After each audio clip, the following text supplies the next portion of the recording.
Assalamualaikum warahmatullahi wabarakatuh. Salam petani kelapa sawit, salam petani milenial, salam petani pemula, dan salam konten kreator petani kelapa sawit yang manapun berada. Mudah-mudahan diberi kesehatan pada kesempatan hari ini. Adik petani mencoba menjelaskan masalah batang sawit, baik pun itu masalah songgo.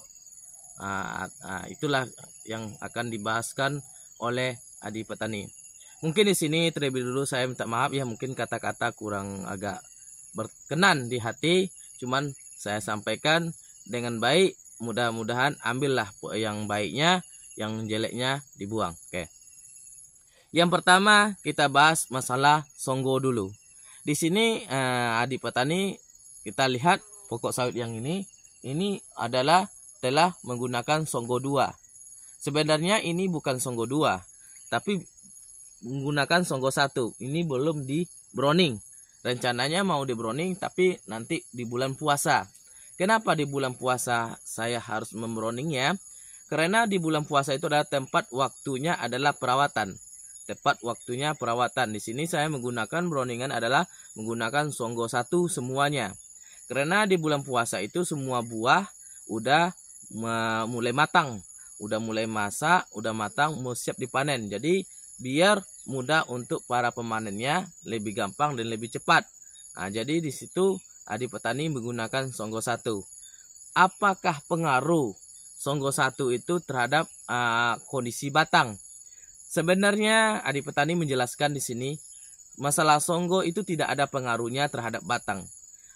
Karena songgo itu adalah pelepah yang kita buang, bukan batang yang kita congkel. Songgo itu adalah pelepah yang kita buang, bukan masalah batang yang kita buang. Jadi pelepah ini adalah harus kita buang. Kenapa? Karena pelepah ini banyak memakan nutrisi, banyak memakan pupuk. Kenapa? Pelepah ini kalau tidak berfungsi, tidak ada gunanya seperti songgo yang ini, tidak ada gunanya, itu harus dibuang. Biar nutrisi itu akan kepada buah. Jadi buahnya akan muncul, buahnya itu akan mantap sesuai aturan yang ada. Jadi untuk batang sebenarnya tidak ada pengaruhnya. Oh batangnya kecil, oh batangnya akan pinggul, akan besar di bawah, kecil di atas. Itu sebenarnya satu kuncinya pengaruh terhadap pemupukan dan perawatan. Jadi jangan berkecil hati kalau batang sawitnya kecil, ramping. Yang kita gunakan di sini, yang kita untungkan adalah, yang kita fokuskan di sini adalah pada buah. Belum tentu batang besar, buah akan besar. Belum tentu batang kecil, buah akan kecil. Jadi di sini untuk para petani fokus pada perawatan dan pemupukan. Gimana sawit kita akan selalu berbuah. Ini buah yang adik petani lihat di sini, ini buahnya kemarin tuh kecil. Kecil karena semakin umurnya semakin tua tentu akan semakin besar. Ada yang udah semakin tua buahnya kecil, ada. Bisa adik petani videokan lain kali besok kita lihat. Oke. Di sini jangan dikira adik petani itu menggunakan bibit yang unggul ya, tidak. Tidak menggunakan bibit yang unggul. Adik petani menggunakan bibit abal-abal. Jadi untuk para petani jangan takut-takut untuk membrowning atau membuat songgo 1. Jangan takut. Silakan dibikin songgo 1. Pupuknya adik petani dalam setahun cuma 6 kilo. Dalam setahun cuma 6 kilo. Itu adik petani lakukan. Tapi perawatan adik petani, gawang yang mati sebelah sini, itu adik petani tidak adik petani bersihkan, semprotkan. Karena tempat akar penyejuk akar. Karena adik petani untuk membuang pelepahnya itu adalah letter U. Maka letter U itu adalah untuk metode cara gimana sawit itu akan bagus dan pupuknya tidak akan kemana-mana, tetap di bawah pokok tersebut. Jadi batang kecil tidak pengaruh terhadap buah, dan batang kecil tidak pengaruh terhadap browningannya. Karena adik petani tidak melakukan sendiri, mungkin batang kecil atau buah kecil itu pengaruh terhadap pemupukan dan perawatan yang tidak tepat.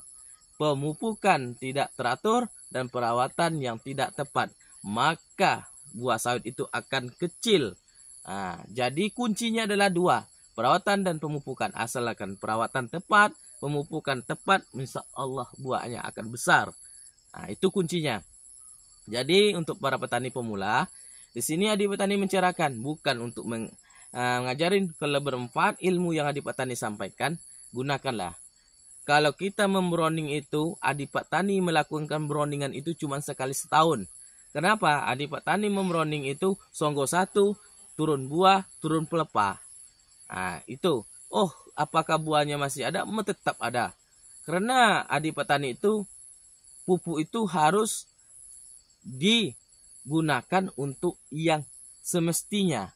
Kita mupuk tentu untuk menghasilkan buah yang lebih berbobot. Buah yang mantap. Kita mupuk untuk batang, untuk pelepah banyak, apakah itu? Bukan. Kalau untuk batang, buat apa? Untuk pelepah banyak, buat apa? Mendingan untuk buah. Makanya Adik Petani sini adalah kalau Adik Petani memupuk untuk buah, bukan untuk batang dan untuk pelepah. Jadi, pengaruh Adik Petani karena nggak cukup pelepah nanti buahnya ini itu. Sebenarnya, memang pelepah yang udah tua, yang kuning, itu nggak ada fungsinya lagi. Untuk fotosintesis pun tidak bisa untuk melakukan fotosintesis karena pelepahnya tidak normal lagi, udah sakit. Jadi harus dibuang. Biarkan pelepah-pelepah yang bagus itu yang tinggal untuk melakukan fotosintesis untuk pemasakan makanan tersebut.